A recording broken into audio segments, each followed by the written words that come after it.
Hello, everyone. Thank you for joining us today for the third webinar in our National Tribal Energy Roundtable series. So today we are flush with speakers.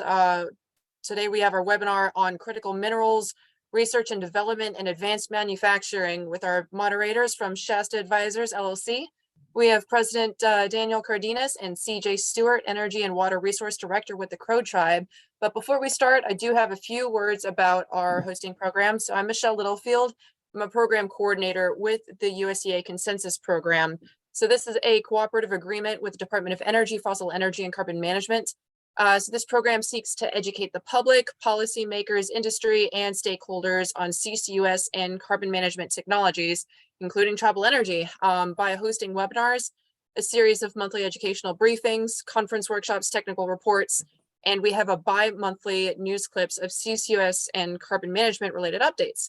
So this includes rare earth elements, critical minerals, blue hydrogen, environmental justice as it relates to carbon management, and tribal energy articles. So if you'd like to join our mailing list, feel free to shoot me an email to the address at the bottom of your screen. So for a little housekeeping, feel free to use the raise your hand button for the Q&A and the Q&A button during the presentations, but we're going to answer them all after the presentations. This webinar will also be recorded and posted to our event page along with our YouTube playlist, where you can see the previous webinars in this series. Thank you for joining us live. We really appreciate it, even though we know you can see everything on YouTube. But with that, I will pass it on to Daniel Cardenas, President of Shasta. Hello, thank you for, am I showing up? I can't see myself, sorry. I'm here, okay.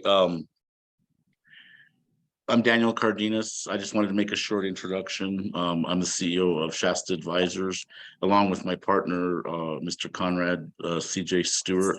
We're here working with the USEA, U.S. Energy Association, on this series of webinars.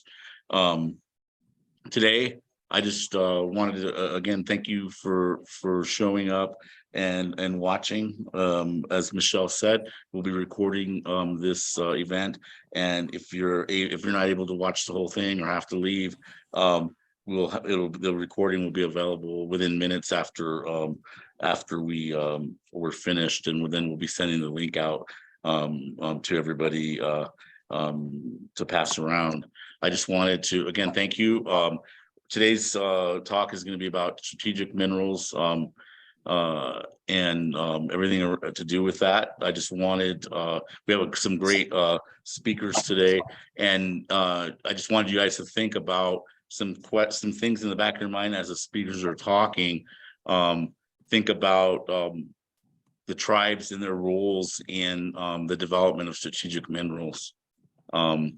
Not what happens today, but also what could happen in the future, in and around permitting, equity, both money, capital equity, and energy and climate equity, project development, research and development, the actual mining, supply chain processes, and then reclamation and end of life. So keep those in mind as you're listening. And then I'll pass it on to CJ for a few words, and then we'll start. Hello. Okay. Come on, can you hear me?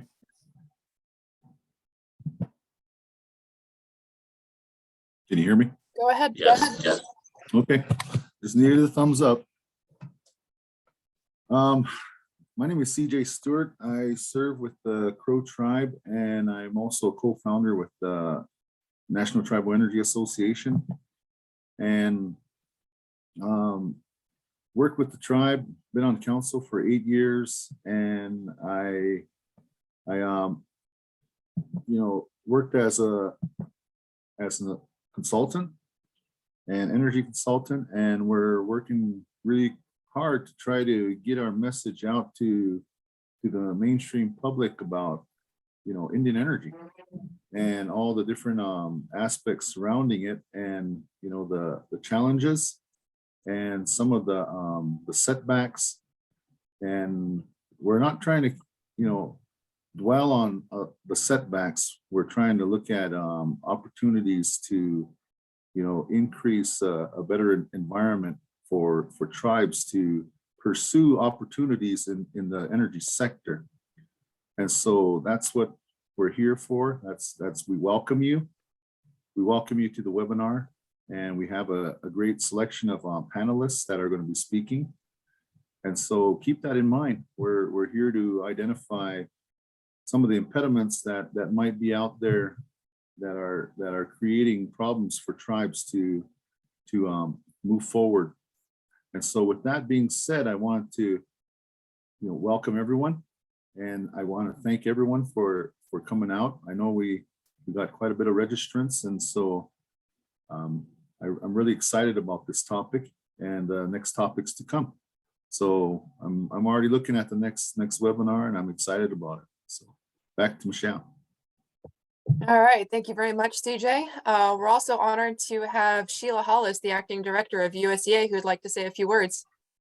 Thanks so much, Michelle, and thank you for your comments. CJ, I wanted to really throw in full support behind this endeavor, which our team has been working on for more than a year and a half, I think. I've kind of lost track. It has been an incredible, intense amount of work.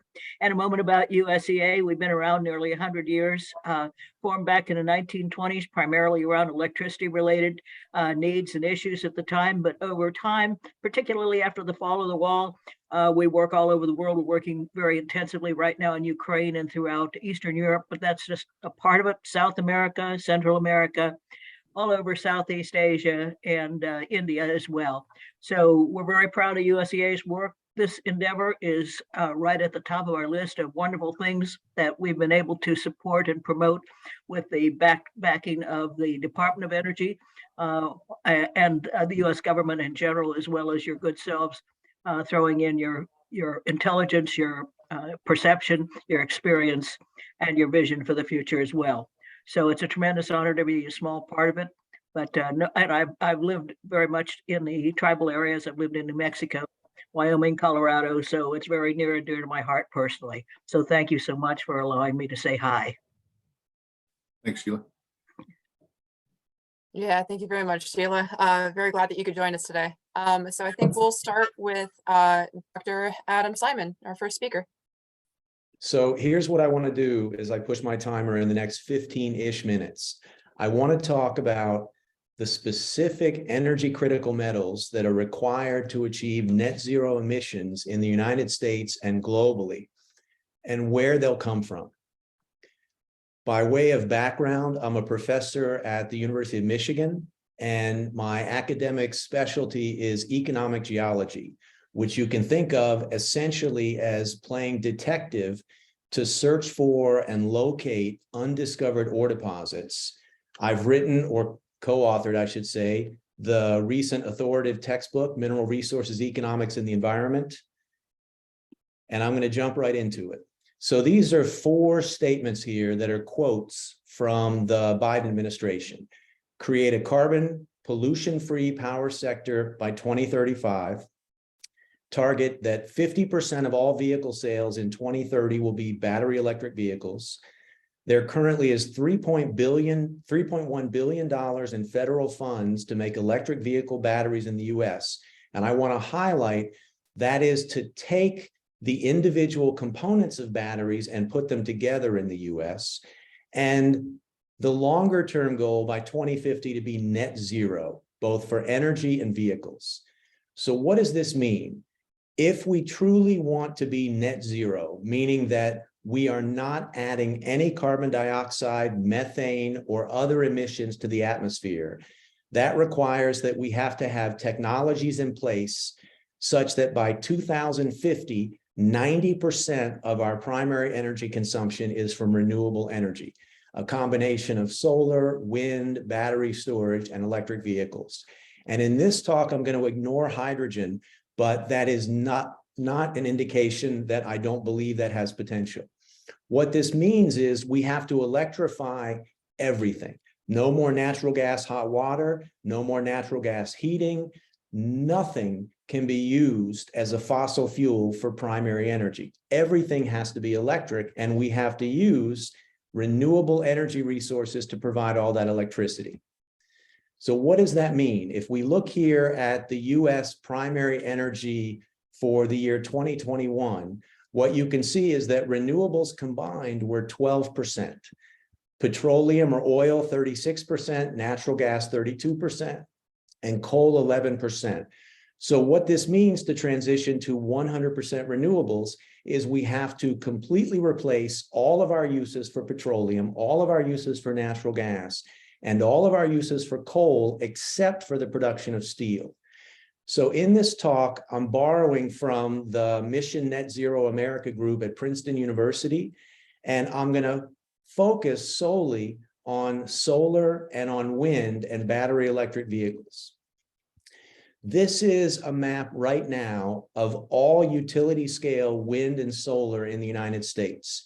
It's hard to see, but trust me, the orange that I'm looking at over here on the West Coast, and then we've got orange here on the East Coast, those are existing utility scale solar fields, and all of the blue are existing utility scale wind farms. This is where we are now, and this is where we have to be by 2050 if we are producing all of our electricity from a combination of wind and solar, and everything is electric. All of our heating, all of our transportation, everything except for airplanes is electric. This, just looking at the map, gives you a sense of the significant increase in the deployment of wind and solar infrastructure across the country that we need.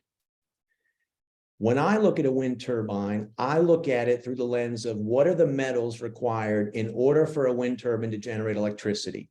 And so you can see here on this slide a range of metals that have to be mined in order to build wind turbines. And I've broken that out here by looking at some of the most, the ones that are required in greatest abundances. So iron for steel, coking coal, which we need to make steel, aluminum, copper, and rare earths. And I've done everything in pounds here because I'm assuming most of our viewers are Americans and pounds is the system that we tend to use.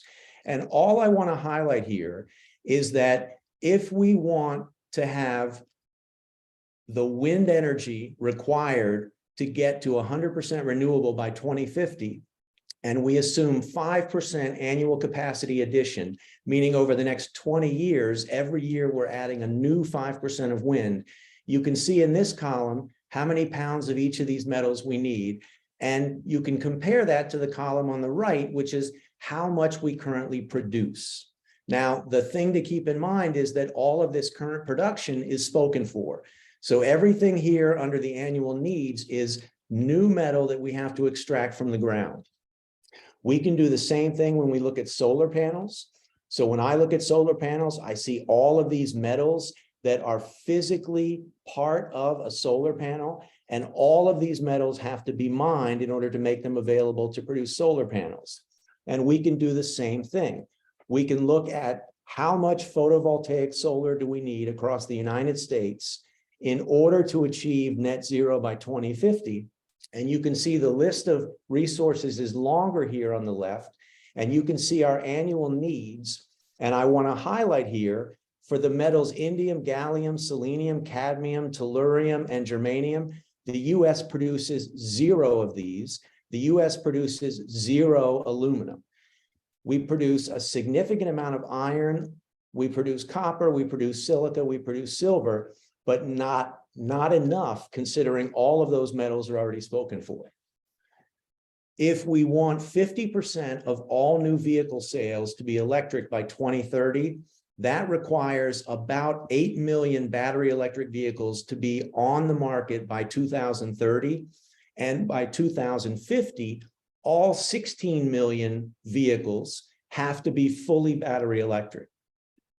So when I look at a battery electric vehicle, what I see are the metals copper, lithium, nickel, manganese, cobalt, and rare earth elements that in each battery electric vehicle you can see are significant.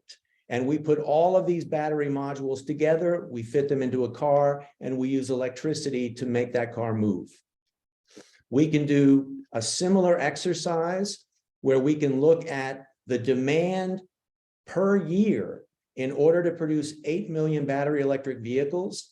And if you look at copper, lithium, nickel, manganese, cobalt, and rare earths, you can get a quick sense that we need a phenomenal amount of each of these metals newly mined every year in order to produce 8 million battery electric vehicles. We can do the same thing then, scaling up by a factor of 2, because eventually, if all vehicles are electric vehicles, that means we have to produce 16 battery electric vehicles per year. If we take all 8 million battery electric vehicles, all of the photovoltaic solar, all of the wind turbines, plus all of the infrastructure for chargers, transmission lines, etc., we need about 1.5 million tons of copper every year. And I'm going to stick with copper here for the next few slides. Right now, the total US mine production of copper is 1.2 million, excuse me, that should say 1.2 million tons. So we need a new 1.5 million tons of copper. Now, this is a graphic where I'm going to explain what you're going to see in a minute. On the y-axis here, we've got millions of tons of production, global. On the x-axis, we've got time projected out to 2035. The US needs 1.5 million tons of new copper every single year. Now what you're looking at are 3 different areas. The area in blue is all of the copper that was produced in the year 2017, 18, 19, 20, 21, and 22. We know those production values from mines around the world. And if we take all of the existing mines and we look at their future copper production out to 2035, you can see that all of the existing mines will slowly produce less copper per year. In the lighter green bar up here are proposed mines not yet in operation. If we assume that all of these proposed projects get permitted and built, then this green area here indicates all of the new copper from those proposed projects. The challenge is that the dashed line is the copper demand. And what you can see is that demand exceeds supply by about the year 2026, which means that if we want 8 million battery electric vehicles, and we want wind turbines, and we want solar panels, and we want energy infrastructure, within the next 4 years, there's not enough copper that will be produced in order to make that our reality. The same is true for lithium and cobalt. So these are 3 projections, copper, lithium, and cobalt. The red line are sustainable development goals. The yellow line are the policy scenarios. And what I want you to see is, for copper, I just explained that there's a supply deficit by 2025, 2026. There's also a supply deficit for lithium, a supply deficit for cobalt. So for these 3 metals within the next few years, there are not enough being mined on the planet to make our administration's climate goals reality. The same is true for every metal in renewable energy infrastructure except for lead. So this is a graph here where the y-axis is the mining supply divided by society's demand. And when that ratio is less than 1, it means that supply is less than demand. So when we look here at all of these blue dots for all of these metals, from manganese to graphite, what this tells us is that as of right now, within the next 7 years, we will not have enough metals in order to achieve the climate goals of our current administration. We just won't.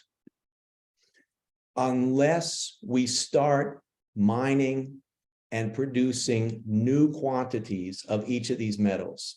The only way to produce 8 million battery electric vehicles per year, the only way to build the required solar and wind turbine and other energy infrastructure is to find lots of new mineral deposits and build lots of new mines.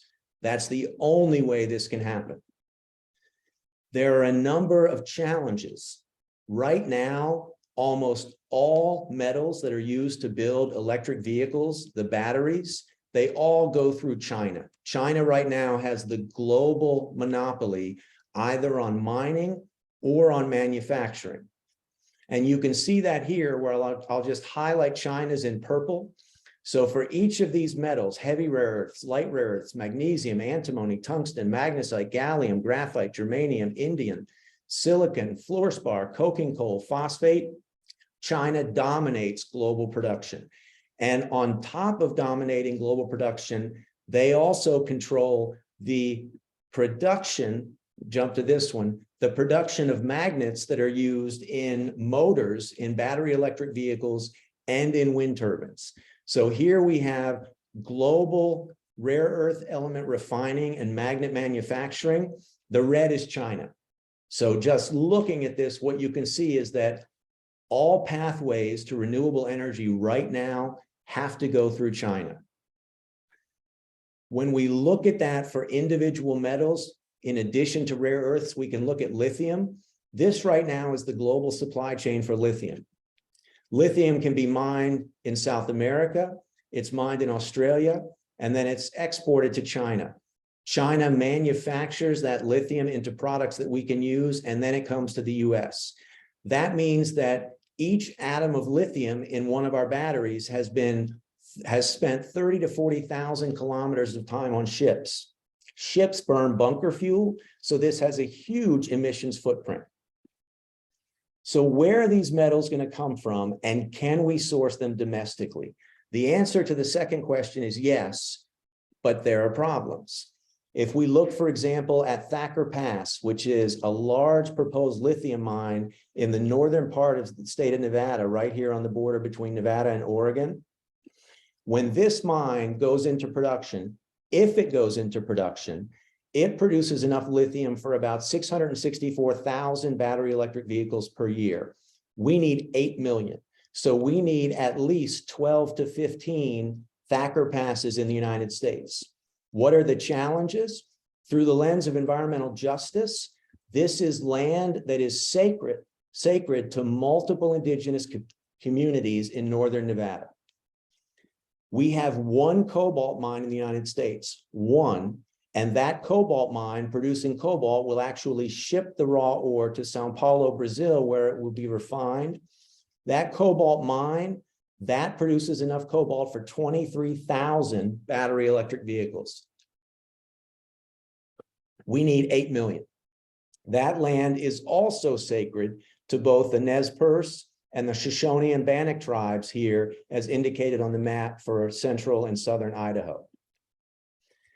There are a number of potential rare earth element deposits in the United States. These are data from the US Geological Survey.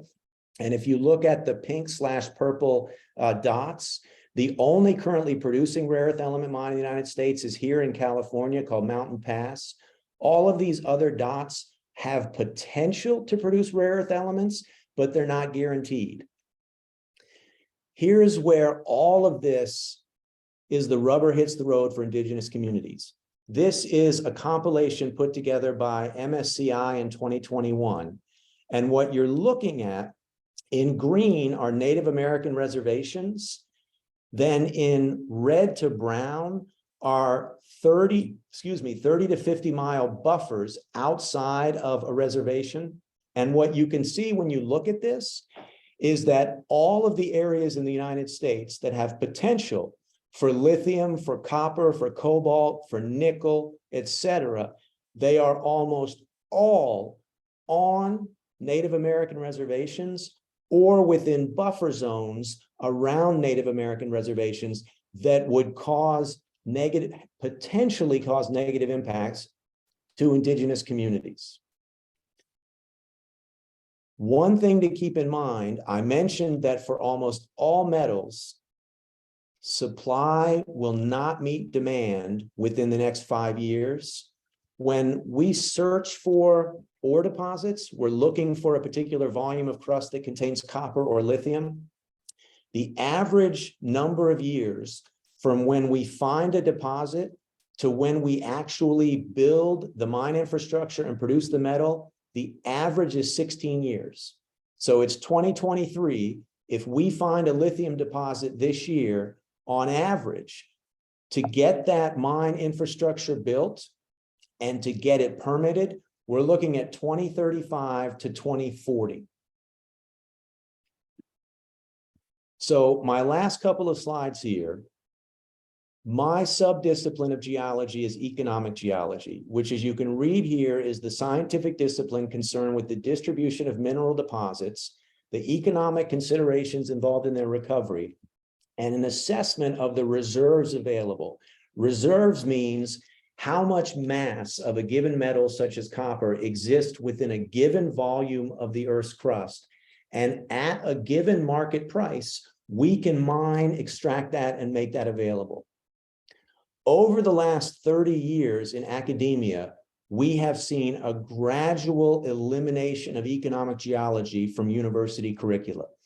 This is part of an abstract that Marco Einaudi, who was a longtime economic geology professor at Stanford. Stanford now has no one doing economic geology. And Marco in 1994 warned that unless universities are involved in training and producing economic geologists, the future ability to find new metal deposits in the United States will disappear. That was updated in 2009. And in 2009, this is a paper that Murray Hitzman co-authored, where I'll point out now, all 5 of the authors are no longer practicing economic geology in the United States. But what you're looking at is, in blue, is the increased consumption in the United States for all raw materials.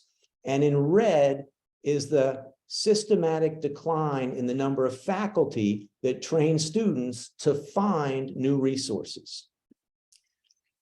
We see, if I update this now to 2020, our consumption of resources continues to grow year over year, minus some negative years that we know were caused by a recession and by COVID.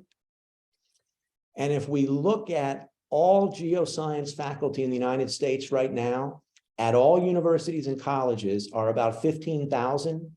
The number of faculty that practice and teach and train students in economic geology is 27.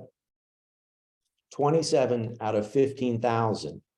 And we have a climate crisis that we all agree requires transitioning to renewable metals, but we're not producing enough students to actually find the deposits.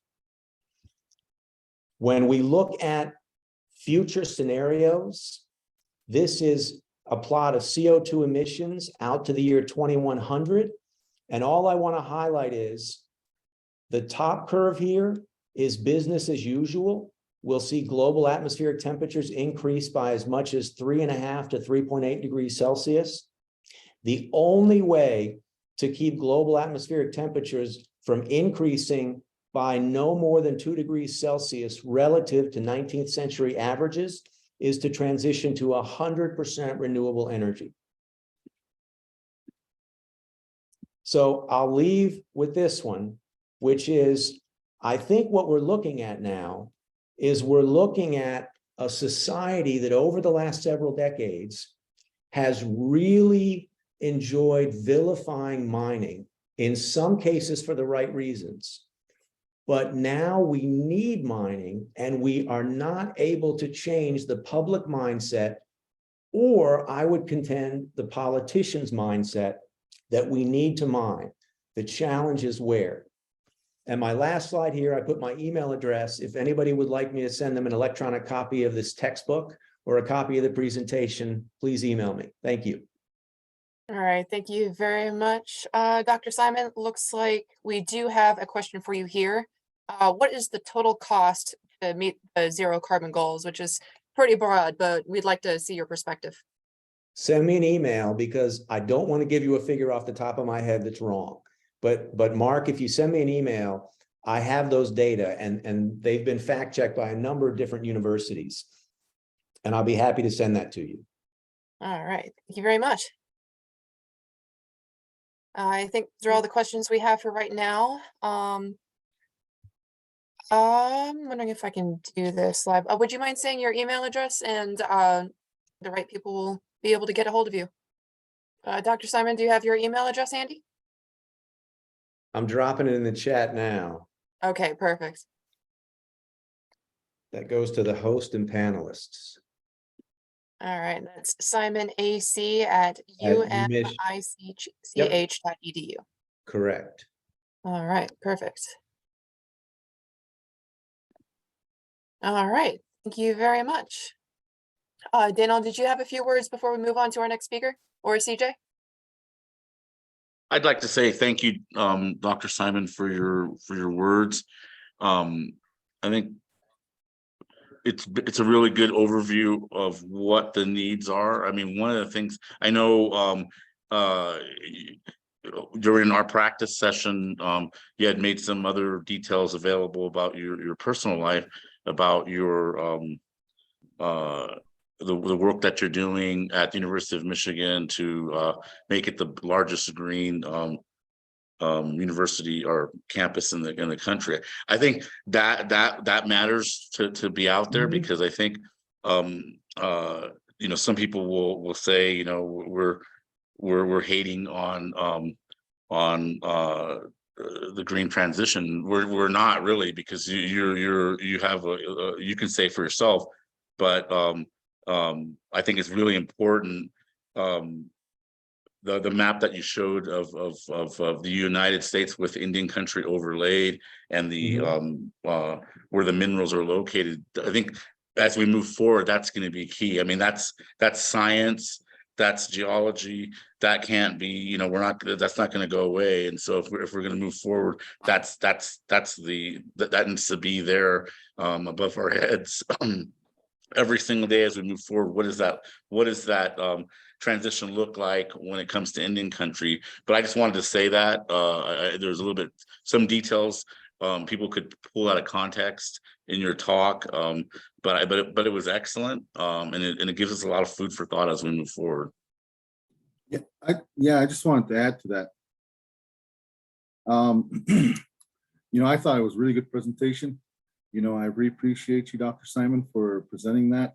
I know a lot of people don't want to, everybody would like to have comforting lies, and the science doesn't lie. And so, right now, when I was thinking about this, as we're looking at this, there's such a need, and with the rare earth and the critical minerals being so close and on Indian reservations, as we all knew that, 60% of the nation's resources are in Indian country, and that's coming from research done by PERC, Property and Environmental Research Center. And so they have that data as well. And, it just makes me think that, we should be working with tribes and not wanting to put them back burner. Tribes should be at the forefront. We all have colleges, and I really believe that academia should be a part of this. I know that Daniel and I have really, talked about how academia needs to play a big role in these areas, and to continue the knowledge and research and the things that you're doing, Dr. Simon, as well as others. And I know that Daniel and I have been talking. I know he's been very interested in the STEM research and things like that in those areas with academia. And I really believe that all the tribes have a tribal college. I don't want to say all of them, because maybe I misspoke there, but I know that a majority of the tribes have their own college. And so I really think that we really need to enhance their abilities to participate in this movement. And like Daniel stated, the Crow tribe, we're a fossil fuel tribe, but yet we have good numbers in the wind. We have good numbers with our solar. And like I said before, I think the biggest impediments were always access to the grid. Now we're talking about other impediments that deal with scientific facts. And so I really appreciate you identifying those areas. And I did like that question that was asked of you from gentleman by the name of Mark there, that stated, he's asking for the overall cost. It's going to be expensive. I mean, we're looking at this, and I'm not going to throw numbers out there either. I mean, the fact of the matter is that you know, they used Indian country for so long to as a weapon to stop, you know, certain developments in energy. And so, you know, now we're looking at it, and we're coming to a point where the tribes don't, we're getting away from lending, and, you know, getting away from, you know, borrowing money. Now we're going to be the lender, you know, and we need to start looking at that. I know that, you know, the plenary powers of Congress have, you know, instilled rights in different areas through sovereignty of our tribes, you know, as Article 1 entities. And we need to definitely be at the forefront of this conversation. And that's where I really believe that these webinars are going to take us. And I really appreciate you, Dr. Simon, for your presentation. Thank you, sir. Can I give a real quick response or compliment what you just said?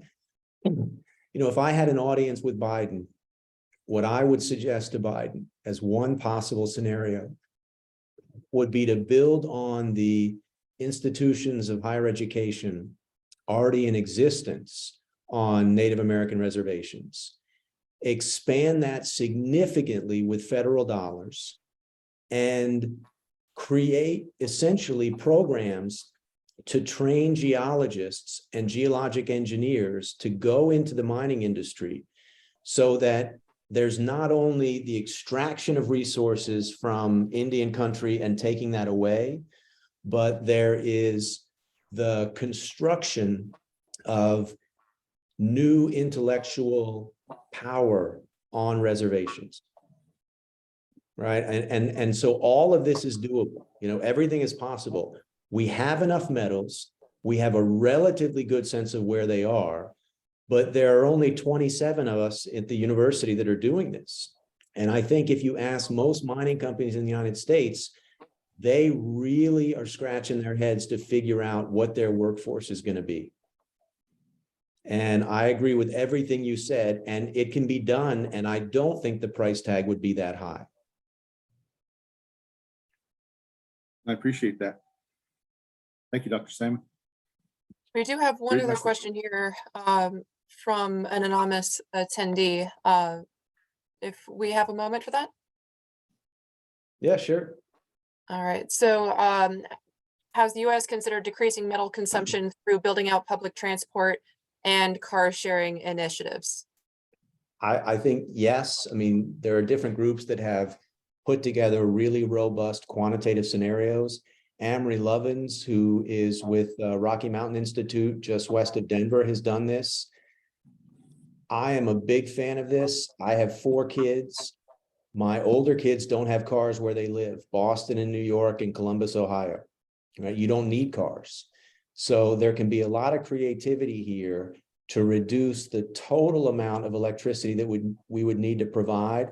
For example, if you go to New York City now, there is a company where you can rent electric cars, right? Zip cars, right? Why not have the Biden administration incentivize Zipcar and other companies to create fleets of electric vehicles, provide charging stations in cities where you can locate charging stations on telephone poles that carry electric wires above ground. So there's a lot that we could do. It, in my opinion, it just doesn't seem to have the traction at the highest level of our administration. I'm a huge fan of the $3.2 billion to build manufacturing centers for batteries, but you got to have the metals, right? Where are the metals going to come from? You know, and I didn't even mention all of the metals that our Department of Defense uses, which is effectively held hostage to China and some select other countries. Even with that, there are recycling methods. So it's a Yep. matter of. Well, and there needs to be a lot of money put into method. battery recycling. You know, that's a big challenge right now. And a huge challenge there is that the price per unit for a newly mined rare earth metal is so much lower than the current price to recycle rare earth metals from motors that manufacturers are going straight to the mine. So people talk about this circular economy, and I think what that requires is a significant effort by the federal government, either through DOE, NSF, or both, that really ramps up programs on academic campuses to come up with ways to economically separate all of the metals in an electric vehicle to reuse them. You know, to me, it's silly. If you dig it out of the ground once, why should we dig it out of the ground twice? Exactly. So if Okay, thank anybody you. know, you know, if anybody knows how to get me on Biden's schedule, I'm all there.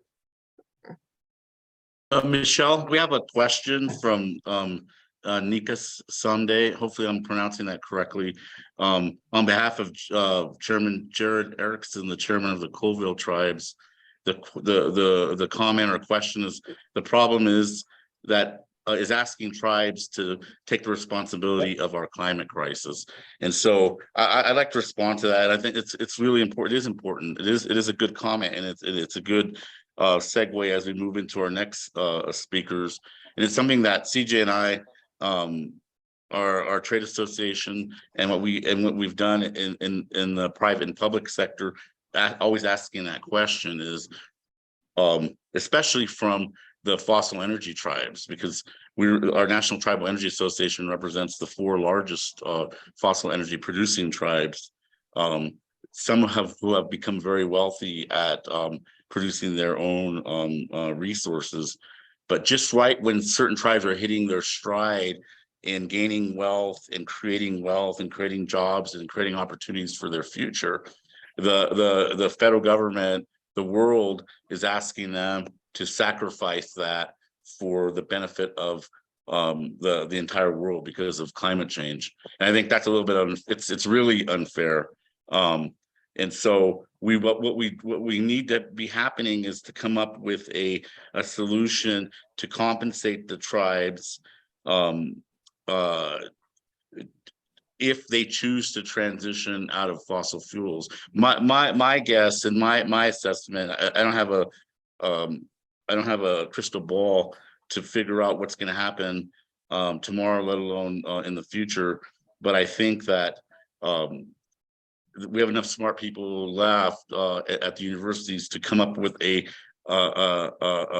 formula that would take care of not only the fossil energy tribes, but to the question that the chairman asked is, you know, why do we're always responsible? Basically, we're being placed in this position of responsibility for fixing the climate crisis, which we didn't even create, and so which is true. And I think, but on the flip side, it's an opportunity that, as we know, we could. That the debates that gone on between the infrastructure bill, the Inflation Reduction Act, even into the previous administration and other administrations, we're talking about the green energy transition. We're talking about the equitable transition, whatever we want to call the terminology is. The reality is that the federal government and the United Nations and everybody who makes the decisions hasn't come to Indian country to ask us what's our opinion. They just told us we're going to do this and you guys have to come on board. And so in a way we're forced to try to resolve this issue by first not digging our fossil fuels out of the ground and selling them. But secondarily, now we have to dig up the rest of our reservation and off reservation to create the fix, so to speak, for the climate change, climate crisis. And so that is a difficult discussion, but we haven't even had it yet.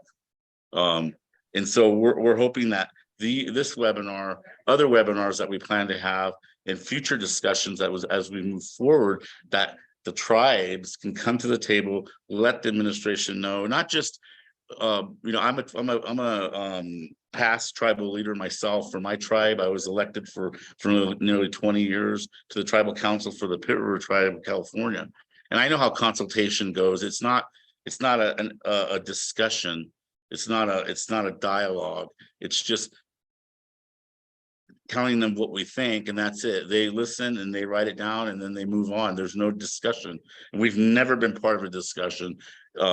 at all. And so that question is good. It probably can't be answered, I don't think right now, but our intent is to continue the dialogue so that leaders like Chairman Erickson and others can chime in and actually be part of the dialogue rather than just being told what to do. That's anyways, like I said, we have other speakers. I don't want to take up all the time because it's not about me or us. It's about the information that the speakers have, but I just wanted to respond to that. But that's really the intent, is to try to come up with a dialogue to answer that question in the long term. Thank you. Thank you, Daniel. With that, we'll move on to our next speaker. My name is Michael Rowley, President and CEO of Stillwater Critical Minerals. Very happy to be included today. I've got a short presentation in mind that touches on critical minerals in the US and actually builds very nicely on the excellent presentation by Adam Simon there. Thank you for that, Dr. Simon. Without further ado, I'll jump in. Hope to share with you some of what it's like on the exploration side of the industry. We are a growth stage company focused on critical minerals in the Stillwater district of Montana. We're not production. That's a key point. I'm required to have a slide about forward-looking statements. There it is. This is obviously a promotional deck, although I will be keeping this very free of promotional content and focusing on critical minerals. Our objective is to secure critical mineral supplies in the US. We're a Canadian-based growth stage company. And we're basically bringing the third wave of critical mineral supply to the iconic and famously productive Stillwater mining district. It's rare and beautiful geology, and I'm happy to describe a bit about its contribution and what we think will be its contribution going forward. With that, our vision is to become a primary US-based source of low-carbon battery and precious metals. We're well positioned in that Stillwater district, and we're very interested in producing low-carbon critical minerals. Low carbon in the sense that they don't come from halfway around the world, as Adam mentioned, carbon footprint associated with that.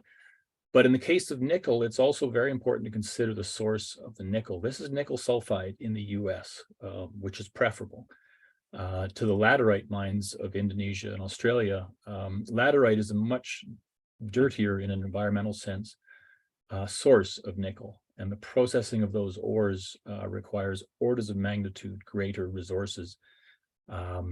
So much better to mine cleanly in the US, and that's a fundamental point.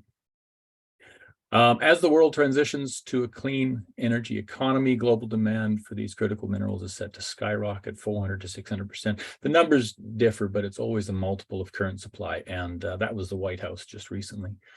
Dr. Simon did a very good job of relating that. Critical minerals, what are they? The US has listed 50 now on an official list, and that list is made by the US Geological Survey, and I'm very pleased to report that we partner with them at Stillwater. They've been interested in the complex for decades, and they're a wonderful partner for us on a technical level. These are non-critical minerals and mineral materials essential to the economic and national security of the US. The majority of them are imported and prone to supply chain disruption. Again, Dr. Simon's slides did a really good job of laying that out. It's 100% in the case of some minerals, in other cases, not so much. But at the very least, there's a consistent theme of economic and national security concerns there, in that another country can turn off the supply in theory, that other countries control that supply. And then, of course, Elon Musk and other electric vehicle manufacturers have called these out as well. He gets the bulk of his nickel from Indonesia, from those comparatively dirty laterite sources, but they don't have a lot of choice. That's true of all electric manufacturers, not just Tesla. And he's, of course, asking us to please mine more nickel. That's exactly what we're growing as a resource. The need for domestic supply of critical minerals. This builds, I think, nicely on earlier presentations. Deglobalization, climate concerns, and electrification are separately driving the need for countries to secure their own supplies of critical minerals. This is a trend we see around the globe. Less so in Canada, but we also have a list of critical minerals here. The UK recently, the EU have put out their lists.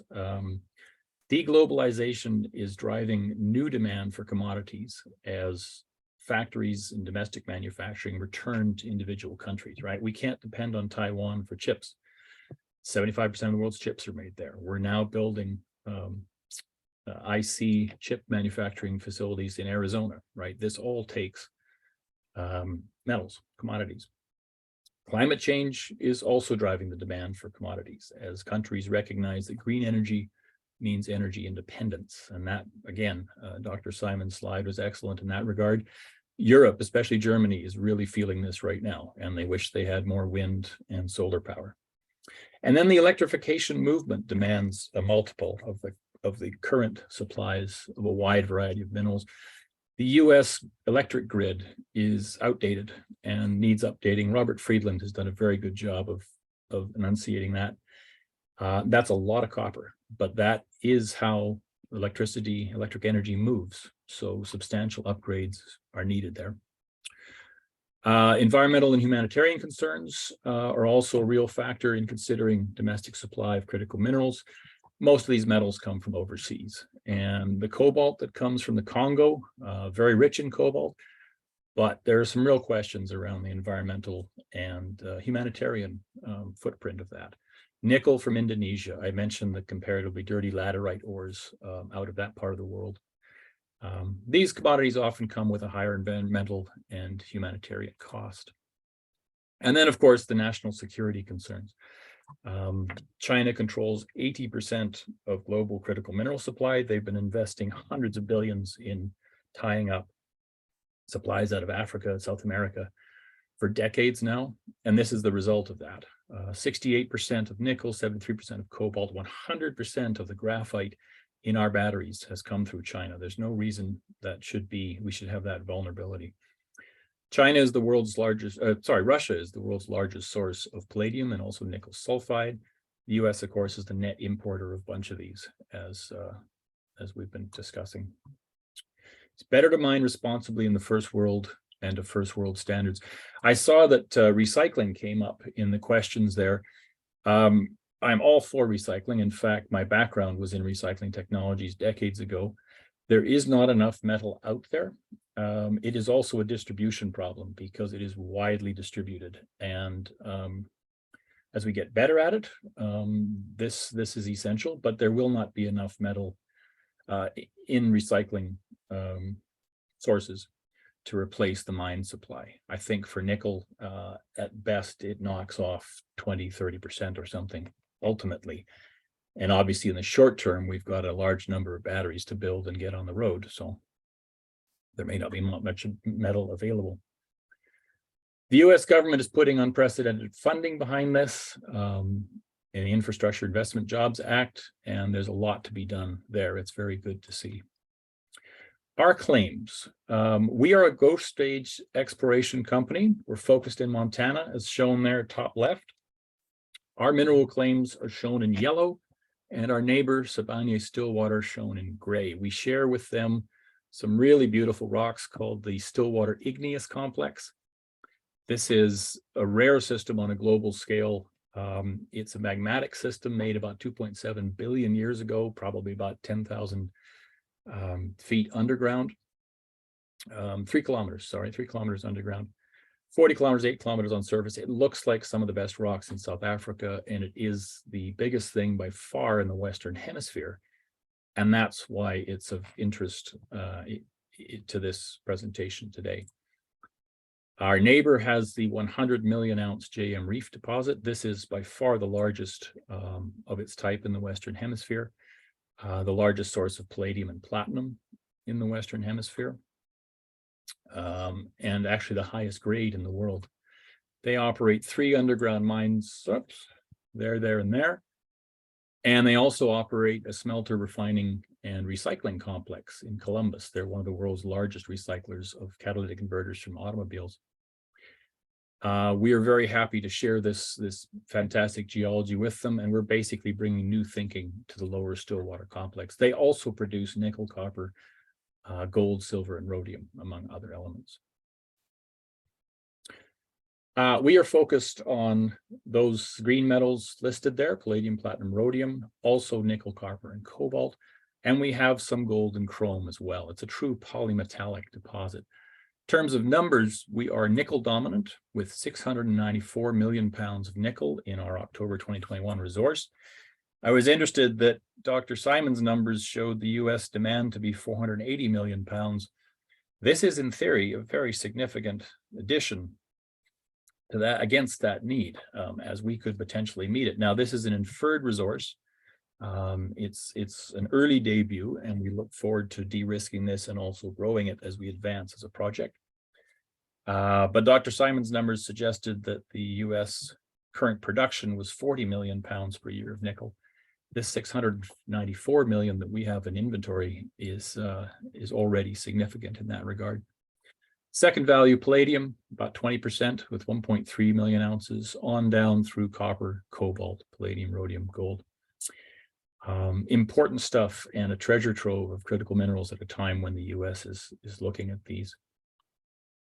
In total, 1.1 billion pounds battery metals, 2.4 million ounces of gold in a producing US district, and one that has a major producer right next door that is very well liked, actually. Should mention that. They have a good neighbor agreement in place in the community that is a precedent for the industry. And frankly, in our permitting, at our early stage, our exploration stage, it's quite easy for us simply to refer to their work and studies that are already on the shelf when it comes to biology and archaeology. These are very high demand critical minerals. I won't spend too long on this, as I think Dr. Simon touched this off quite nicely. Nickel demand is growing, even though they call them lithium-ion batteries. There's a large proportion of nickel in there, and of course Tesla is saying mine more nickel. 100 kilowatt hour battery needs 145 pounds of nickel. That's a big battery. Many cars have 60 to 75 kilowatt hours, but that nickel demand is still there.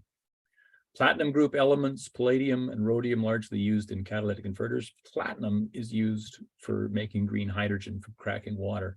It's also the preferred metal to react that hydrogen in a fuel cell. Copper, cobalt, similar demand needs driven by the electrification. We also have gold and chrome. Chromium recently listed as critical, and in fact was the first wave of critical mineral supply from the Stillwater complex. It was known for very high grade chromium.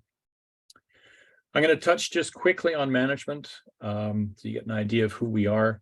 Myself, I actually have a background in environmental science, and my earliest work in mining was on that side. Also biotechnology and the processing of wastes for metal recovery. So that's become increasingly relevant as we move into a more progressive age of mining. And in terms of our industry partners, we've been partnered with the USGS now for 6 years, and that's been very fruitful. And I want to call out our work in carbon sequestration. Our rocks have a capacity to bind carbon dioxide. They do this naturally. And this is true of some of the other ultramafic projects out there. It's not true of all mining projects.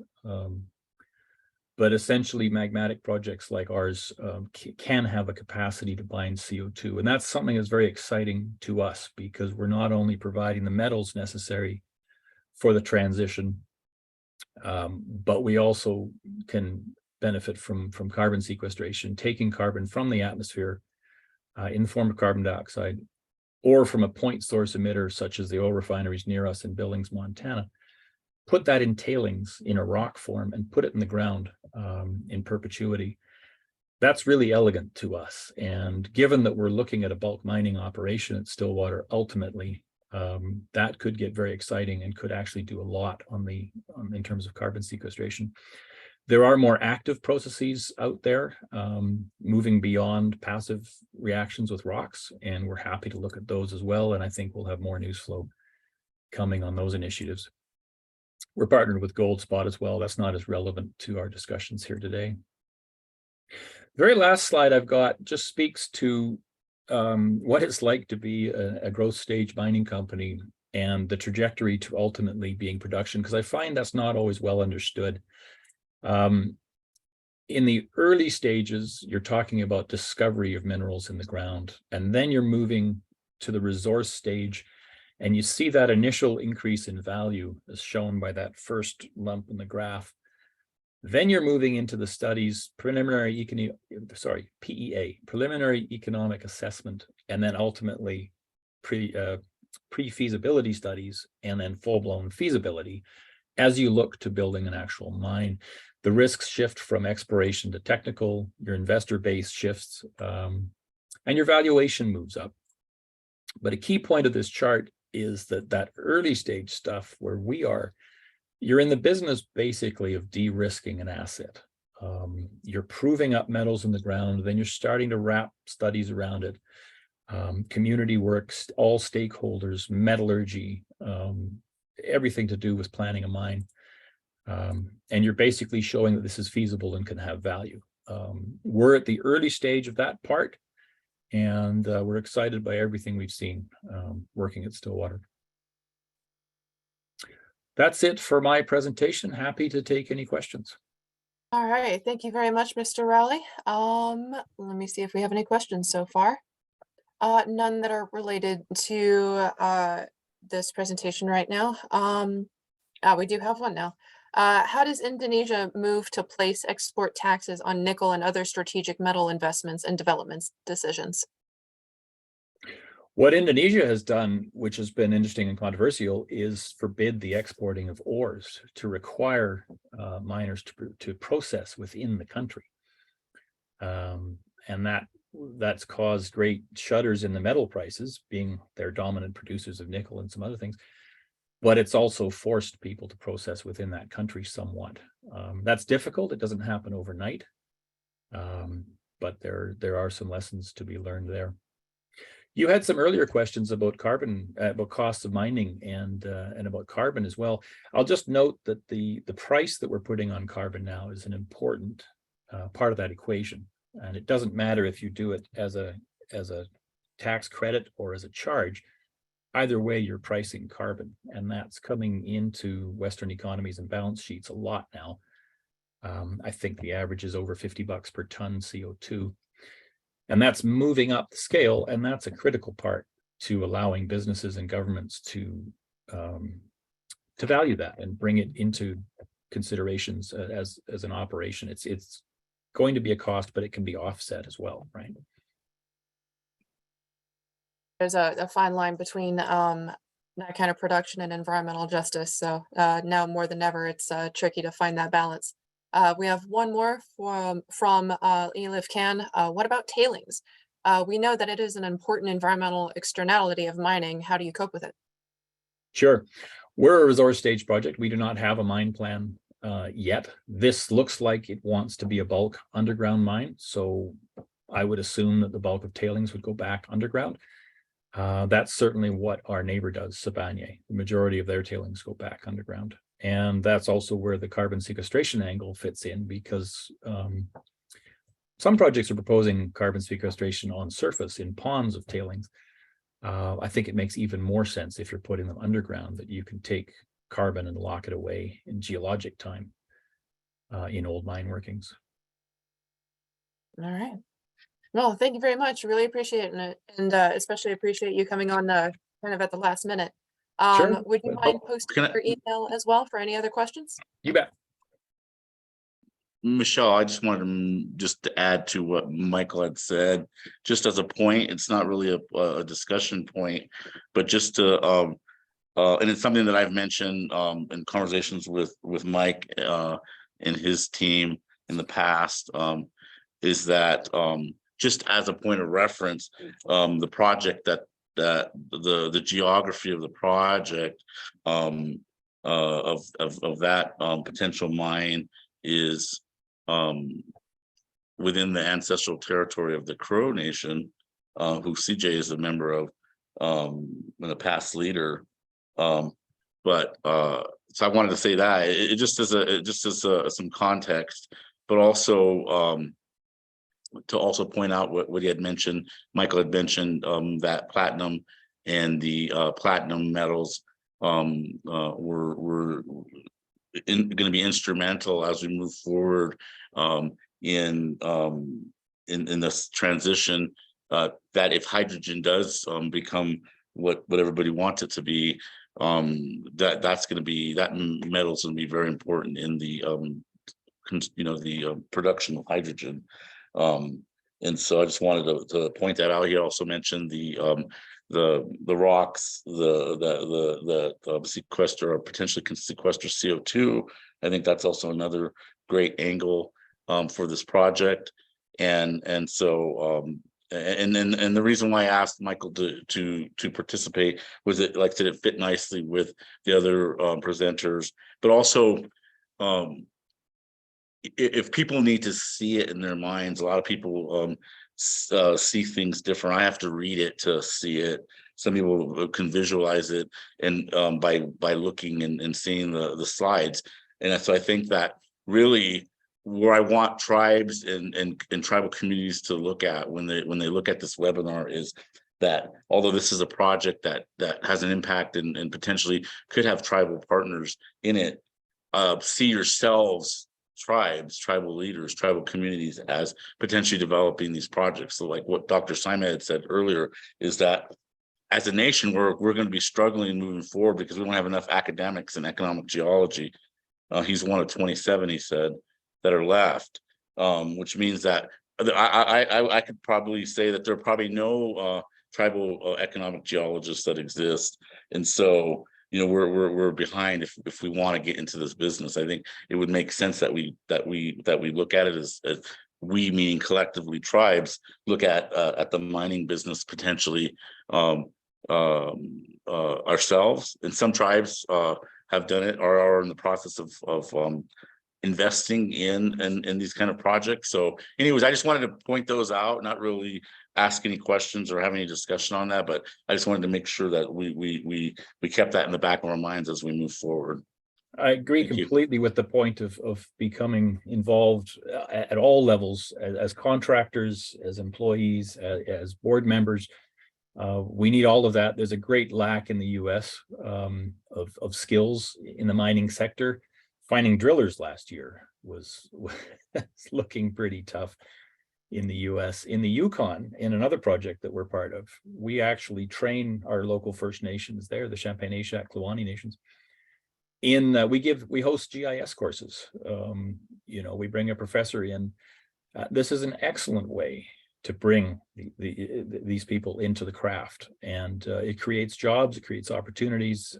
Resource industry jobs are the highest paying jobs in remote communities. It's very real, and it builds nicely.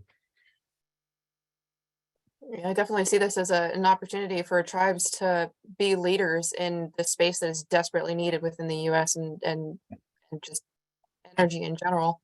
Yeah, absolutely. Thank you. Yeah, thank you.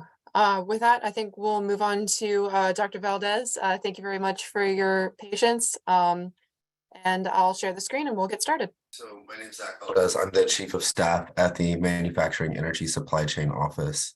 We are a relatively new office within the Department of Energy, particularly focused in on funding that came through the Bipartisan Infrastructure Law, as well as the Inflation Reduction Act. So I mentioned we were really kind of put into an office last March, and so we're staffing up, but we have a very critical role to kind of identify what all the advanced energy technology supply chains where we should target funding and what that looks like. In particular, we have a very large program in batteries and critical minerals, really looking at developing that entire supply chain. Next slide, please. I feel really honored to kind of go after the last two speakers because I think they really set the stage for me and maybe even provided some of the details that I'll go over. But this is really a sort of a Sankey diagram of all the fuel types on your left-hand side, and then where those fuel types or energy types get transitioned into various sectors. And you can somewhat see here that most of it is in the fossil fuel area, and almost none of it is sort of in that critical minerals, critical materials stage as we think about developing larger battery capabilities and high density energy storage. Next slide, please. Here's one that's a little bit more in depth, but I like this because it goes from the full supply chain, if you can think about mining, recycling, and pre-processing, all the way through those batteries being made from the various components and then put into your EV. And so it shows that about 33% of global lithium is going to EVs, and I'd imagine based on some of the other discussions here that that's only going to increase. And so not only identifying where there's opportunity to develop more lithium capacity for battery development in the United States, but also thinking about other technologies that may allow us to be more effective in how we think about building the next generation batteries. And so looking closely enough, the top left is Australia, and then it's South America. China is in the orange, rest of the world's in red, Europe's in green, and at the very bottom is the USA in purple. So it's just there to kind of show what the market looks like across those various countries. And this all goes into sort of where the Department of Energy is expanding its reach. Traditionally, the agency's been focused on research and development. We have a great national lab system that has all really wonderful types of technology that it's developing. And with the increase in sort of bipartisan infrastructure law funding, as well as the Inflation Reduction Act, we find that there's room for deployment and demonstration of technologies. Since the bipartisan infrastructure law funding has gone through, billions and billions of dollars have really focused in on how do we effectively spend that money to create change now. I have a PhD in biogeochemistry looking at geoscience, actually, and looking at carbon sequestration and biofuels. But I think, beyond that, research and development is good, but I think one of the focuses here with this administration is particularly how can we provide resources and tools that are available now so that people can access and utilize opportunities to reduce their energy bill and create a cleaner energy economy. And so, another main point of this administration that I'm really happy to be a part of is really looking at some of the goals for these funding opportunities. As we move towards this demonstration and deployment funding mechanism, a lot of our work is focused around how do we support disadvantaged groups and disadvantaged communities and make sure that there are good jobs and that there is an opportunity for workers to get quality pay and access to all the other things that will come with providing a cleaner energy environment. And so if you go to the next slide, one of the main focuses of this particular administration that they really put into place was this idea of Justice 40 in these disadvantaged communities. You can find this map on the website, but this is a list of disadvantaged communities that have been identified in the United States. And this was based on multiple types of indicators. And essentially what Justice 40 does is that the president has mentioned that at least 40% of all funding that is coming out of the department should be directed towards these disadvantaged communities as a form of building equity in our nation. Another program that my office particularly works on is it's bill number 40209. And what they're looking at is how do we develop advanced energy technology manufacturing in communities that were former coal communities that have since lost a lot of their, they've retired coal plants. And so in these particular communities, there's $750 million to support new manufacturing and workforce development to revitalize those communities.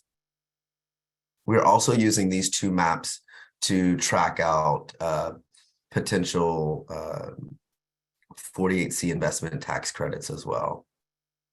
And so those will be in recycling, manufacturing, critical mineral development, and decarbonizing industries.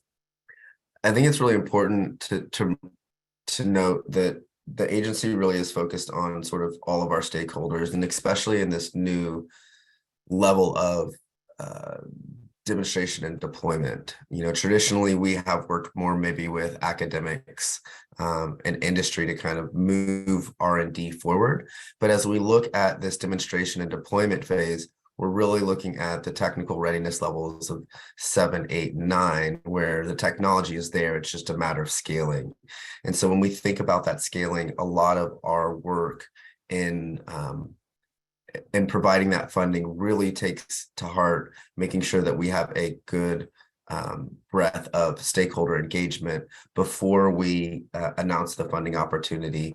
And then with the funding that goes out, making sure that those who are getting funding are well entrenched or well communicated with the communities in which they hope to build these manufacturing capabilities or energy capabilities. And so, as I mentioned, you know, this is really about growing that clean energy economy and everything from lowering the energy bills to creating good jobs and, you know, really focusing on scaling that next generation clean energy technology.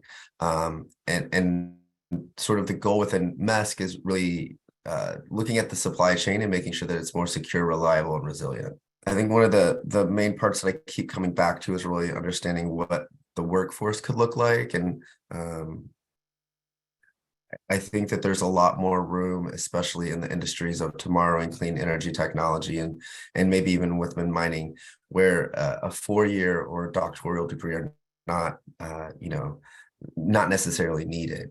And so how do we provide, we're really thinking clearly about how do we provide various opportunities to engage in the clean energy workforce, both the Department of Energy, but also within the funding groups that get awarded.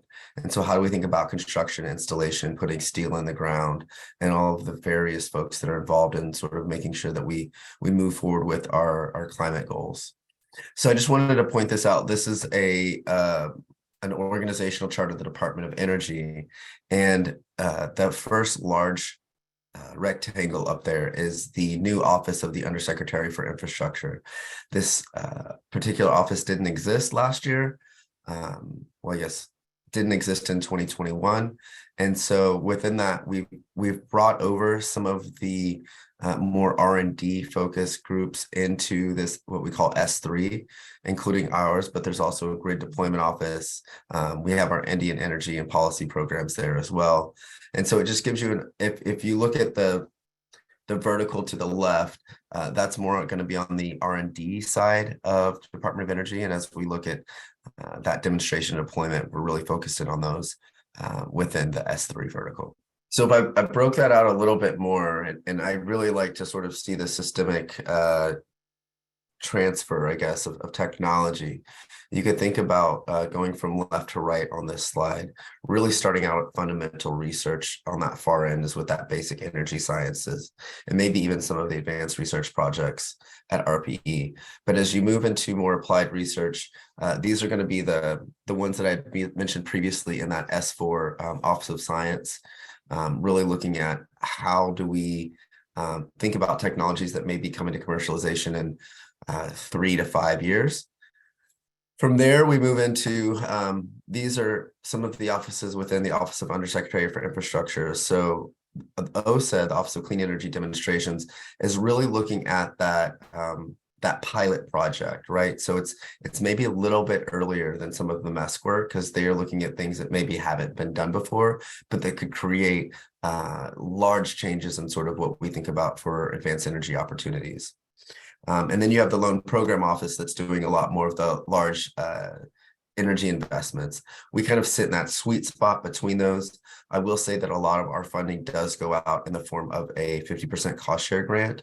So we ask that when folks are applying to find a way to help support the project through other funding than just what we provide.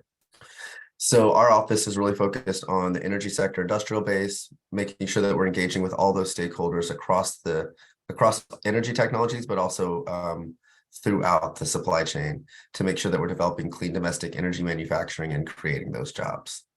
Here's a breakout of our office, and I'll go into a little bit more detail, but we have our principal deputy director came from the Vehicles Technology Office, and then we have a facility and workforce assistance, battery and critical mineral materials, and then energy sector industrial base with business operations. A lot of these also have various cross-office functions, and we work not only within the agency, but within the government to make sure that we are effectively communicating opportunities that we have. In particular, we're working with the Department of Defense and their critical materials programs, but also with USGS and the Department of Commerce as they think about the semiconductor supply chain as well with the CHIPS Act. So what really distinguishes MESC is as I mentioned, we're here to strengthen and secure that domestic clean energy and manufacturing supply chain. One of the ways that we're really looking at doing that is building up what we're calling the energy sector industrial base. And I don't know that we have a definitive definition, but really what that's talking about is across all those energy technologies and the verticals of those supply chains, how do we make sure that what we can domestically produce and create here is effectively targeted with program funds to make sure that we can maintain global competitiveness while still moving towards those climate and energy goals. So some of that includes scaling up and deploying new manufacturing infrastructure, supporting facility upgrades, and really looking at small and medium manufacturing enterprises and communities in those energy transitions and how we can support their transitions to cleaner energy opportunities and quality jobs. So as we strengthen and secure this domestic clean energy supply chain, manufacturing supply chains, we're really looking at installing critical supply chain manufacturing capacity, reducing the industrial based carbon emissions, and increasing clean energy jobs. In particular, we received $6 billion to develop a domestic battery supply chain. We recently awarded about $2.8 billion of that funding in October or November. So we still have about $3.2 billion to develop critical material and battery supply chains in the United States. We also have about $6 billion going towards industrial decarbonization projects.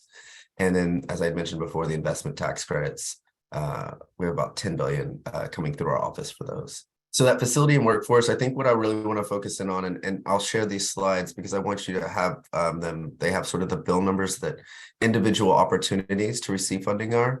And so the IAC program, Industrial Assessment Centers, looks to partner schools with local small medium manufacturers. And so students will go to these industrial assessment centers within schools. They'll be created that then go into the community to support energy savings and climate goals in small medium manufacturers. And so we're expanding that out to 2-year colleges outside of just the 4 years. And then the implementation grants right below that is actually to support a 50% cost share to implement the suggestions of those students as they go out to small medium manufacturers and say, you could save, X amount of dollars by incorporating this particular practice. I'd also already mentioned sort of the 40209, so looking at manufacturing, industrial, or recycling grants in those distressed communities. And then that IRA bolded 50161 is really that $6 billion towards looking at the decarbonization of heavy industries, which could include mining. Here's just a quick map of the 4-year schools for those industrial assessment centers.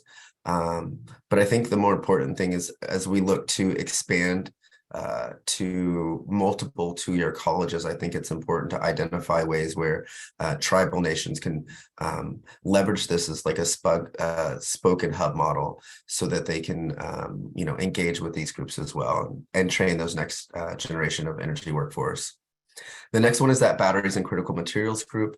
As I'd mentioned, those first two in 40207 are really looking at the processing and manufacturing of the battery supply chain.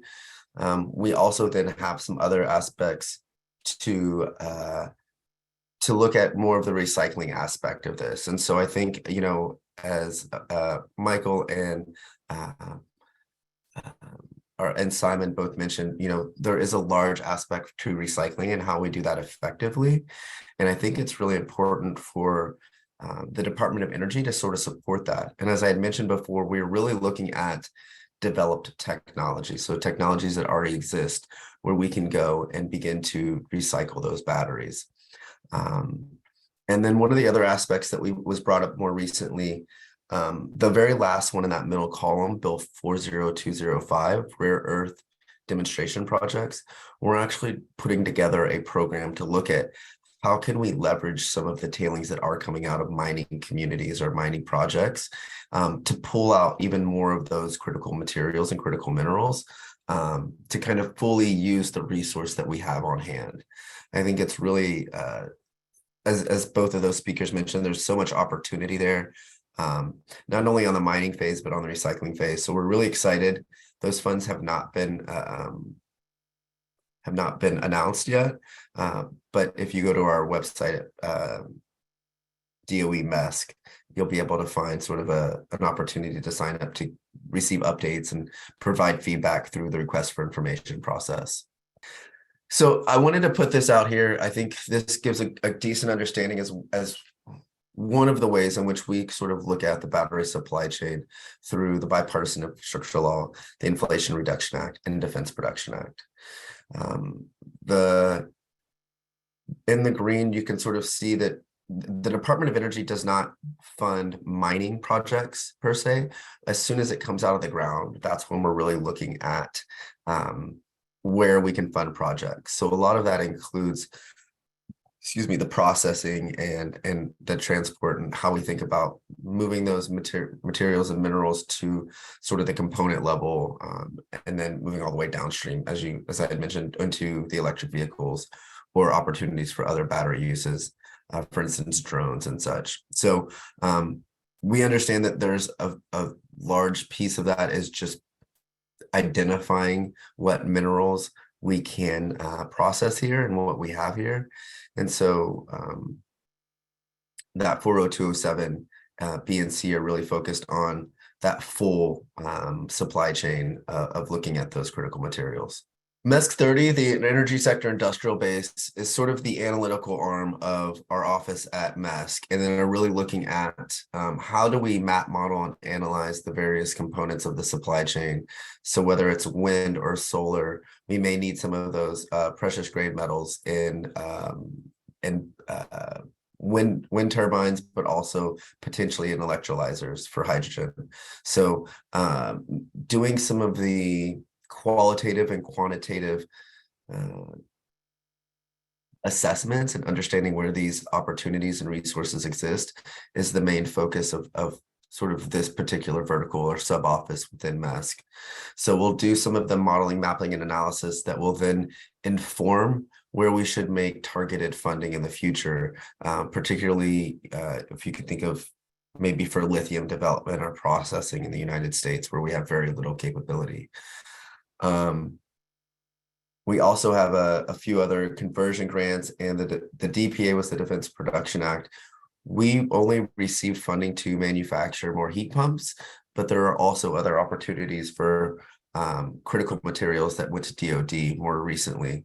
And so, yeah, if you go to the next slide, there's a really neat figure about sort of another way we're kind of thinking about how we're going to develop out this energy sector industrial base, and really looking at leveraging sort of analytical tools, both in-house and some that we create, but also with the large opportunities across the national labs to do utilize a lot of the work that they do, to understand going from raw materials to end use, and then more importantly, looking at the reuse and recycling of those materials.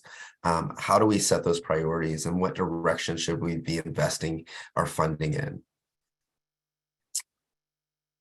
And so that smart mobility framework is one that we did for like vehicle technologies, which is only one aspect of, you know, the advanced energy supply chain. As we think about batteries, we're also trying to understand what it looks like domestically and where we can move towards our climate goals in the most environmentally sustainable way. I think this is relatively already brought up, but this is sort of the why. And so if you look on the left, that's the kilograms of precious or critical materials per vehicle, with the bottom one being the conventional internal combustion engine car. And as we think about the development of electric vehicles, how much more, you know, up to 5 or 6 times more critical materials are being utilized in creating of the electric vehicles of the future. The chart right next to that is at the top, it says offshore wind, then it's onshore wind, solar, nuclear, coal, and the natural gas. And those give a kilogram per megawatt of critical materials needed. And so as we think about moving towards more wind and solar, it's equally important to understand what various materials are needed in that and how we can mine those in an environmentally sensitive way. So this includes everything from diversifying the supply, expanding sources, transformative processes, but also developing substitutes and leveraging other materials that we may have to create these next generation batteries, really focusing on driving that reuse and recycling phase and making materials more available or more efficient in reusing those materials in the manufacturing processes, and then cross-cutting research, really understanding not only in economic geology, but how do we bring in engineering and systems research, as well as the environmental sector to forecast the future for critical minerals. This is just another mapping sort of the lithium ion battery supply chain and how we're thinking about it going from critical materials to the systems and design applications. And so, you know, like I said, there's a lot of words on here. The idea is we're trying to be very mindful of how we map these things out and making sure that we're not leaving out steps and that, you know, all the opportunities are there across the various technologies and that we're assessing what our domestic capability is here. I think this is my last slide, and I'll just end with sort of this is more recently how, you know, Department of Energy has been investing in batteries and critical materials for batteries. And so as we look at this, you know, we hope that we can expand even further. Thank you. My apologies. Thank you very much, Dr. Valdez. We do have a few questions here, starting with Wendell in Holland. Is MESC running 48C? Yes. Straight into the point. Does the MESC work with renewable natural gas as a feedstock for sustainable fuels? I think we would take that in consideration. I think, you know, there's a transition period that I think we all need to be cognizant of. I would say that that's probably not one of the ones that we are most closely aligned with this administration, but I do think that there's a large awareness that there's transition fuels that we need to make best use of. So one from Ben Stewart here, it says, I assume from your slides that there is a carbon element to your definition of clean energy. Is there an environmental impact consideration in your clean energy policy if you only look at produced resources? Yeah, I think part of the application process for receiving funding from Department of Energy is that is one of the considerations that we essentially will look at in terms of a policy decision, identifying, you know, making sure that you're very aware of whatever environmental impact you may have. Yeah, it's a tricky balance. Thank you very much. Sure. So we have another one here. As Chile's moves to limit mining affected policy and investment decision-making? I'm sorry, I didn't catch that. Has Chile's moves to limit mining affected policy and investment decision-making? I would say that we are constantly in consultation with our international office to understand what the international framework looks like. And I think with increasing global competitiveness and making sure that we're aligned with our allies in terms of the opportunities and resources. That is something that is very much top of mind, but it is a whole of agency effort.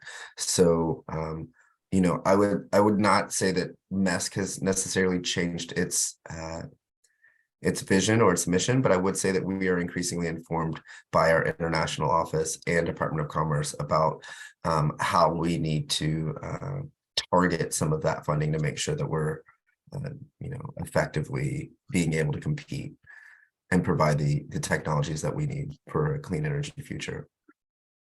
Okay. Lastly, would you be okay with giving us your email address if we have any questions? Yeah. How would you like me to put that in here? Host and panelist? Or... Yeah, you can put it in the chat, and Sure. if we say it out loud for anyone who's going to be watching this via our YouTube page or our webpage, they'll be able to ask So it's anything. Zack, ZACK period Valdez, VALDEZ at hq.doe.gov. All right, thank you very much. And the presentations will also be available online on the webpage for reference, and the links to the maps will be valid as well. I think those are all the questions we have for right now. Oh, never mind, we have one more. The presentations will not be sent out to everyone, but what we can do is provide a link to the webpage, which will have all the presentations, and most likely tomorrow afternoon, a whole recording of this webinar will be available on the webpage as well as our YouTube page. Michelle, I have some questions I have two questions for Dr. Simon and one for Dr. Valdez. Dr. Simon, there's simple questions, but in terms of economic geology, because that's of everything that you mentioned in your presentation, to me, that's the most concerning. Is out of the 15,000 professorships that you mentioned, or academics in the just geological field, only 27 economic geologists. So that's distressing to me. So if you're a student out there, especially in Indian country, what degrees or background do you need to become an economic geologist? Just in general, what would you suggest? Because that goes to your point about the administration supporting in a big way the tribal colleges and the American Indian Institutes of Higher Learning, where the need would be. But can you answer that? Well, I think the curriculum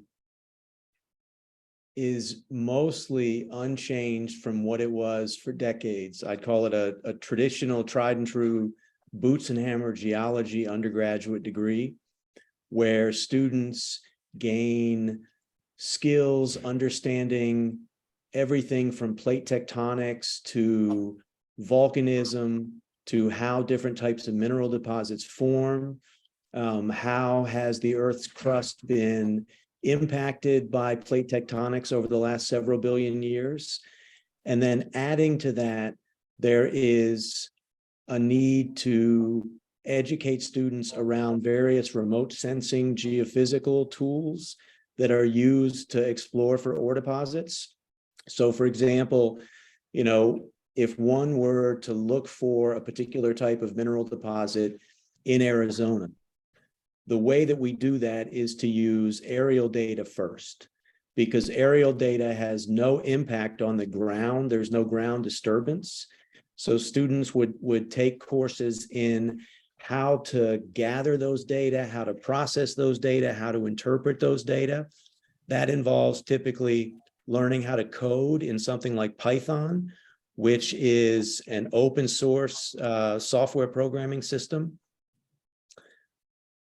It would, you know, depending on how it were structured, when I did that undergraduate degree, it required 17 courses specifically in geology, computer science, chemistry. And I think what we've observed over the last couple of years, couple of decades in the geosciences is at most universities, a dilution of our curricula. I don't want to say to make it easier, but one could possibly suggest that. And so, yeah, I'd be happy to share with you a curriculum that some schools still use and is extremely effective. I mean, probably the best undergraduate geology program in the world, in my opinion, is what the Chilean system does. But that's a 6-year program where students are admitted, and the first 2 years are engineering, math, chemistry, physics courses, and then they spend 4 years majoring in geology. I think that's not necessarily what everyone would need, but that would be where I would start. Well, that's great. I'm glad that you mentioned that, because I think that's going to be my suggestion every time I talk to Congress and to the administration moving forward and tribal leaders, is that we need to jumpstart these professionals, especially in Indian country, so that we're at the table, like I said, because to me, I take this very seriously, this whole issue regarding critical minerals. I think that we're really behind, and especially in data and information, especially since we live in a world of data, that we're lacking. But I want to ask a second question for you, is given your background, and obviously you're an expert in geology, but we seem in Indian country to have a lack of information. Just in general, we know that there's the USGS. We know that each of the states have their own geological organization that works with the feds, but a lot of that information that they collect doesn't necessarily trickle down to the tribes in terms of, especially on fossil fuels, but let alone minerals. So my question would be, do you think, or is there a resource out there like a geologic atlas that exists that looks in general about where resources are, or is it something that's needed? Is it going to be something that resource assessments, or whatever the correct term is, do you think those are needed? That information needs to be updated on a certain, I mean, how often should information be updated for leaders to make informed decisions? So first, I'll say that I think the only way we can move forward is with 100% transparency. You know, if I were looking at it through your lens, I would feel, and it's justified, that I've been burned way too many times. And so there needs to be 100% transparency. The U.S. Geological Survey has a large group under their mineral resources program. And one person in particular, a guy named Jeff Moak, who's based in their Denver office, he's either in charge of, or he is part of the team that is digitizing all of the historic USGS collections. Most of our knowledge of where potential mineral deposits exist in the United States is based on decades-old data. And the data are good, but they're woefully inadequate to really understand, for example, where should we look for rare earth elements? Where should we look for lithium? You know, we have evolved over the last few decades as a discipline to have, much better understanding of where we would target and where we would not target. And I think, like all cases, the people at the USGS who are doing this work are doing an excellent job. It's a staffing issue. If I'm sure if Jeff could increase his staff by 10 people and have all 10 people full-time working on this, we'd make a lot faster progress. And I think that's what we need to do. That's also something that, at the federal level, again, everything is possible. There could be structured programs between indigenous communities, college undergraduates, and the U.S. Geological Survey, right? I mean, that could take the form of summer internships, that could take the form of academic year internships, and I think all of this can be done. It just takes the right people who have access to the funding to push the button to go. Would it also be right to say that a certification in GIS, ArcGIS, would also be a good place to start? Absolutely. And that can be done theoretically all online. They wouldn't have to necessarily go anywhere. Absolutely. You know, there are fantastic online programs, even here at the University of Michigan. We have Coursera courses in teach students how to use Python. There are great courses with GIS, and two of our alums work for a company called Esri based in Denver, and they're one of the world's biggest GIS companies. And, you know, I would be willing to bet they would be more than happy to partner with Indigenous communities to build that into the curriculum. So what we wouldn't want to do is we wouldn't want to just take a curriculum that used to exist and slap it on and say, this is good, right? We'd want to sit down also with people like Michael and say, okay, you guys are mining these metals. What skills do you need in students who are finishing their undergraduate degrees? So they're hireable, right? I mean, it's one thing to earn a college degree. It's entirely another thing to be prepared and competitive for the workforce. I do have a agree. couple comments. Ooh, sorry. I just had one more I just wanted to ask before I forgot. And for Dr. Valdez, the IACs that you mentioned, I forgot what the I stands for, but these colleges you had mentioned, when I looked at the map quickly, there weren't any tribal colleges, but is there a suggestion of how we would suggest, who would we talk to sort of get the tribal colleges involved, or somebody within DOE, or is there an office that we would talk to sort of make that suggestion and maybe make an introduction with some groups that we know, so that the tribal colleges can participate in that program? I'd be happy to make that introduction personally, Daniel. And I think it could only be a stronger application if we also make sure that the Indian Energy Office is involved in this process as well. No worries. Well, thanks a lot. Yes, sir. I had a question here from the audience here as well that was sent to me. If I can, Michelle. Feel free. We had a question from Lindsay Box from the Southern Youth Growth Fund, and she's asked the question, and you know, it's something that we always kind of throw out there. I know that it always gets asked when people talk about tax credits, and you know, when they talk about tax credits with tribes, they forget that tribes are tax exempt. I know there was innovative ways that we have with the tribe, with Crow Tribe, to be able to capitalize on those tax credits through the Indian co-production tax credit, through creating a third entity that would be able to sell the credit, and you know, and then how that works out in the end, you know, we can negotiate on how it benefits the tribe.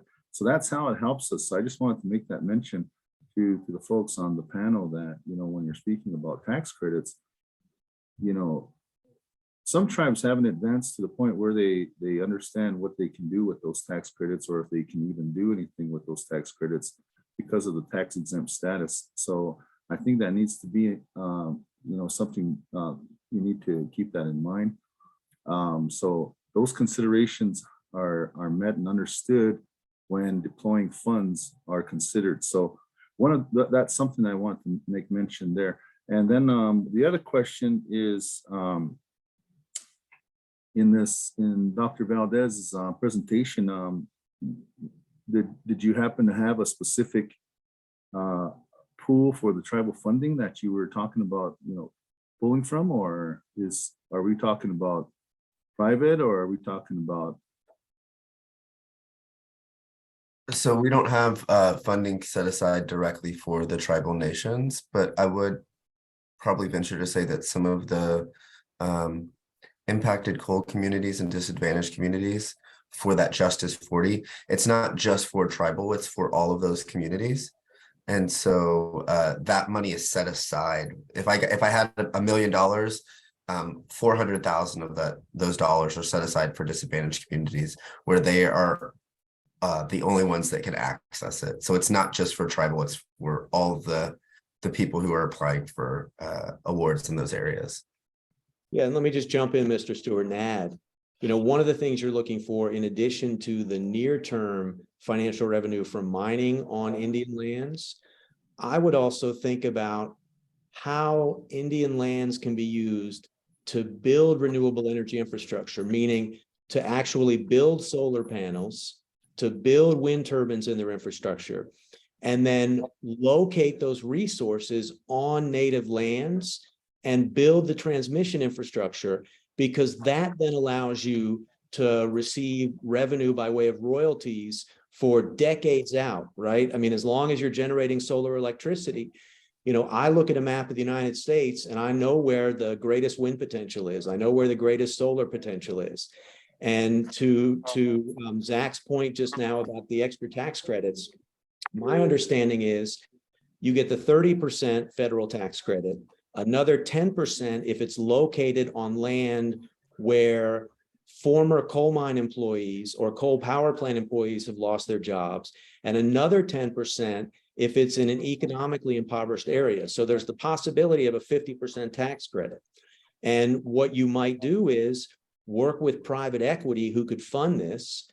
They can take advantage, or perhaps you create your own company and you take advantage of the federal tax credits at 50%. That basically cuts the cost in half. And then if you build the infrastructure, you know, the average solar farm and the average wind farm are built for 30 years. They will last 70 to 80 years, right? So, you know, you build that infrastructure. Think about the 6 million people in Phoenix. I know there's the coal mine in northern Arizona, the coal power plant that shut down. So what if you built, you know, and again, I'm not pushing this on you, but what if you built 5,000 acres of utility scale solar and you tied that into the Phoenix grid? What if you built thousands of acres of utility scale solar and tied that into the Albuquerque grid, right? Then you have the potential to capture the revenue from the mining, which is a one and done. Yes, the mine life is going to produce revenue, but if you build that infrastructure, then you capture that as well. And that also means you can increase the types of undergraduate and certificate programs for students, right? You can have Native Americans become certified wind technicians, certified solar technicians to perform the operations and maintenance. So there's a lot of workforce that could be generated by doing this. And it would allow the revenues to remain in your hands. Yeah, it sounds pretty good. And I know everything you've stated, it sounds pretty good and awesome. Sometimes it doesn't play out that way. And, you know, I don't want to go to the negative on this, because, you know, as an energy director for a fossil fuel tribe and being on the council for 8 years, you know, of the largest private coal owner in the nation, it kind of seems like, you know, we would, you know, rather than me trying to break down doors and getting doors slammed in my face, it kind of seems like it would, you know, everything you just said and everything that the Build Back Better and the energy working groups and all these things that everybody's trying to do to help folks, maybe not like me, but maybe like our situation, get help in, you know, we've put in for huge amounts of money for our area because we were in, we're impacted in a very huge way. But at the same time, you know, nobody in Powder River Basin got any money. So it's just kind of a, you know, it's kind of a, it's disheartening to try to have that thinking that we can go after this funding and then we can't, because, you know, first of all, as a tribe, sometimes I don't even see any of these advertisements, and then all of a sudden you got 60 people getting it, 60 tribes getting it, and they're all tribes that don't even have land, or maybe not have a little bit of land, and have, you know, they're not impacted as much as the tribes that are in the western states that have vast amounts of minerals and land, and yet we're not being spoken to or visited. And then when we do reach out and ask questions, it's kind of like, hey, how dare you ask us these things? We're on it kind of a attitude. And it just like Daniel had stated, consultation. You know, we have to create our own consultation and in methods through things such as these webinars. and in-person meetings and waiting for the government to come and say, hey, we're here to help. Doesn't pan out for us, you know. Consultation don't mean nothing, because it's like they already made up their mind when they show up and we have no input.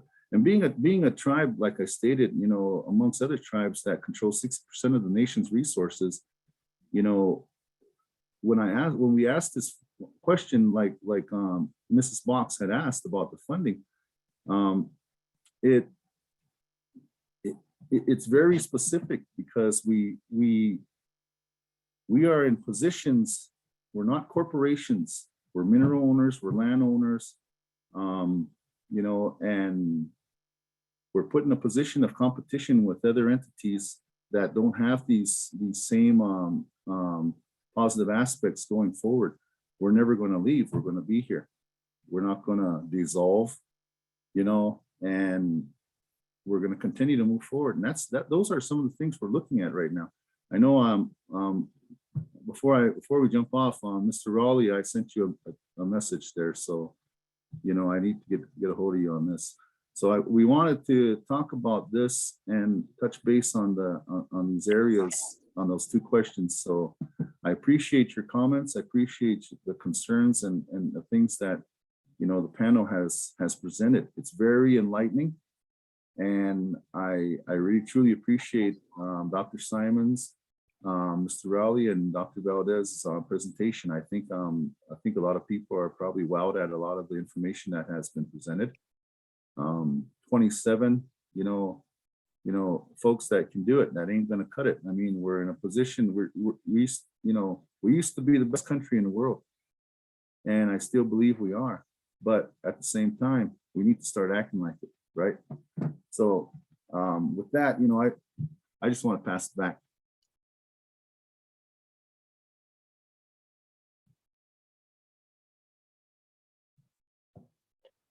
Well, I think that we're past our 3 o'clock a window. So what I could say is that everybody with questions that we didn't get to, we can get the answers to. We have the folks who registered and the folks who attended the webinar that are still online, that we can get the answers to. And so I'll commit to that there are some questions that are outstanding. And so, and then there's some comments in there that I think are really helpful. But I wanted to thank Dr. Simon and Dr. Valdez and Mr. Rowley for speaking today. Again, our next webinar is February 6th. And that's going to be on hydrogen ammonia and clean fuels. And so hopefully you'll be able to tune in then. Like Michelle said earlier, we'll have the copy of this recording by tomorrow. And then we'll send the link out to everybody so that if you didn't get a chance to watch, or if you had to leave early, you'll get a chance to finish watching the presentations and then go from there. So I wanted to thank everybody. Thank USDA, Michelle, thank Mike, and Mrs. Hollis for making her first comments, and thank everybody who participated. Yeah, thank you all very much. Thank you all, Daniel and CJ. Great to work with you all, and the topic was fantastic today. The content is deep, and there's a lot of questions on my side that I'll come back around with, and great to work with y'all. And with that, Michelle, I'll let you take it there. All right. Again, thank you all very much for joining us. We'll send out an email to everyone with the webpage, and when the recording is up, it does take a few hours to get the video in order and get it edited. So as soon as it's done, we'll send it out. If you have any other questions, we'll include a couple emails. Thank you guys very much. Really appreciate it. Thanks, everyone. Cheers.